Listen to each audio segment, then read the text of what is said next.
Today, really, the presentation is about index funds, long-only index funds. Now, you probably read in the media a lot of blame on speculators, index funds, on the impact they have on food inflation. You pay more for rice, you pay more for chicken, you pay more for beef. Why is this so? Oh, there's a shortage. Why is there a shortage? Oh, it's because of speculators. And speculators are being blamed at the moment now by a large number of politicians for the rise in commodity prices, which are affecting everyone's pocket. Okay, so I'm here to give you some facts and figures and give you some clarity as well, what really is the truth.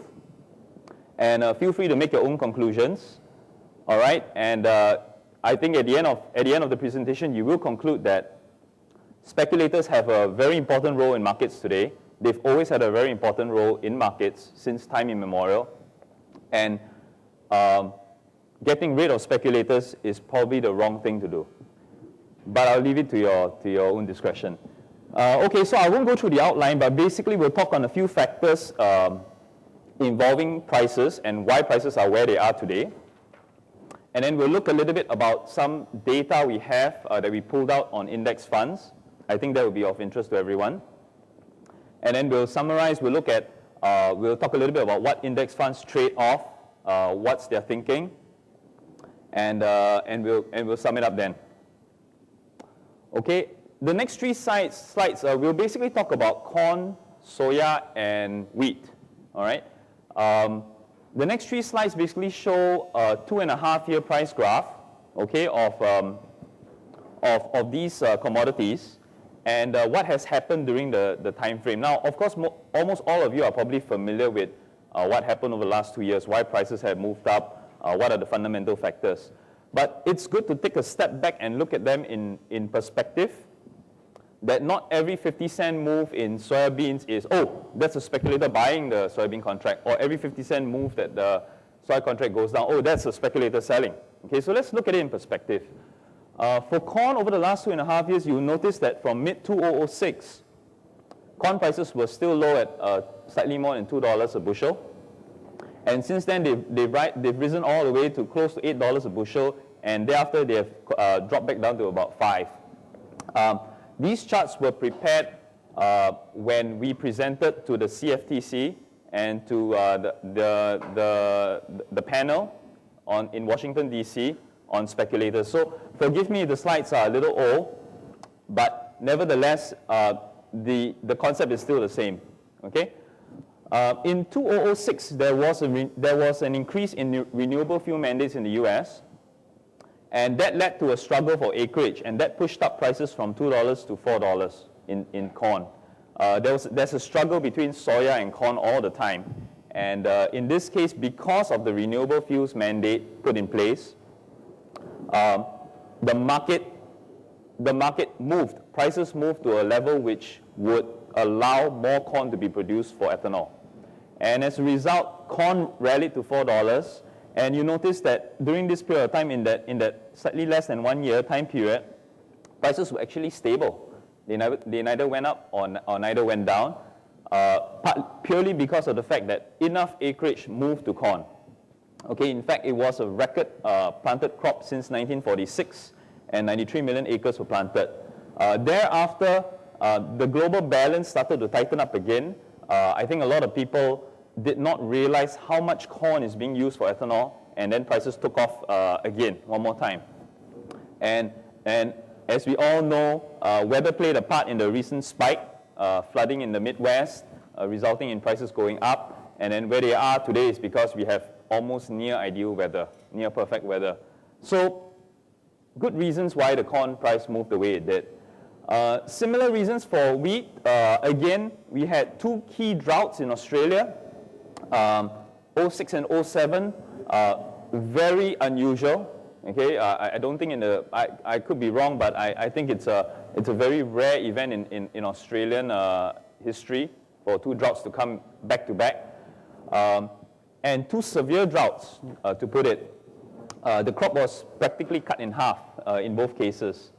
So prices rallied due partly to this. And of course, a late spring frost damaged the US crop as well. That also pushed prices up in 2007 until it came to a hit in the early part of this year when basically we ran out of wheat. Okay, we ran out of spring wheat supplies, almost depleted, and that pushed prices all the way to a peak. But of course, since then, as we know, we are looking at large increases in production from Europe, from the US, and Australia's having an okay crop this year as well. So that pushed wheat prices down. You see the same in soya. I won't go through again. You know, there are fundamental reasons, supply reasons why prices have gone up, and partly because of the struggle with corn and the whole biodiesel story. On the demand side, I like these two charts in particular, which I'll show you. This is a chart showing the US ethanol production and the percentage that's consumed. The percentages here are the percentages of the US corn crop that's consumed for ethanol. Now look, it starts at 2000 and ends at 2008, and as you know, it grew from 5% all the way to 30%. 1/3 of the US corn crop today goes to ethanol. Okay, that's a lot of corn. Now the next chart puts it really in perspective. This is a 28-year chart, okay, from 1980 all the way to 2008. And this chart really tells the story, okay. The consumption of ethanol has been stable for the first 20 years. Very, very minimal, 0 to 5%. Very small percentage consumed. And that's why you never hear about it. You know, it's never been a factor in the prices. Most of us probably didn't even know the US produced ethanol. But really, in the year 2000, that's when it really started to shoot up. And the increase has just been phenomenal over the last few years. And this is a key factor why prices have gone up the way they have. There are other demand side factors as well influencing the prices of grains and oilseeds. If you look at corn, okay, again, this is again a very long-term chart. I love to use long-term charts because they really put things into perspective. This is from 1963 to 2008, 45 years.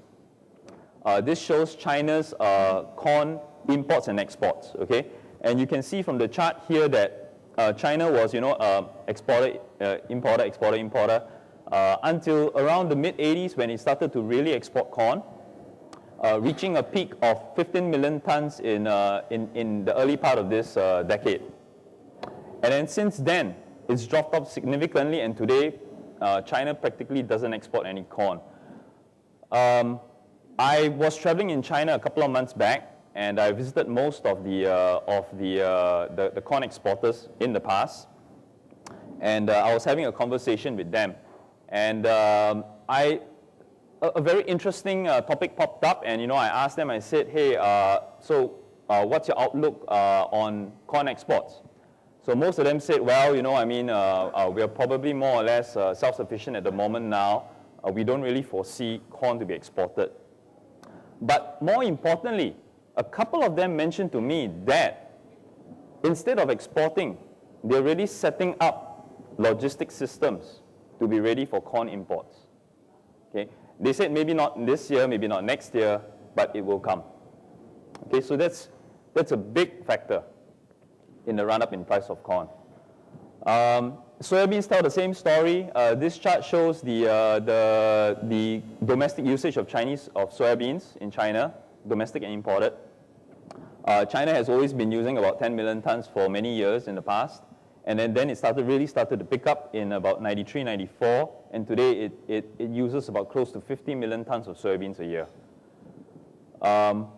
In terms of imports and exports, again, same thing. China used to export soybeans, mainly food-grade soybeans for Southeast Asian countries and Asian countries, making tofu, so on and so forth. But it really started to pick up on imports, and today they import close to 35 million tons of soybeans. So this is another big story.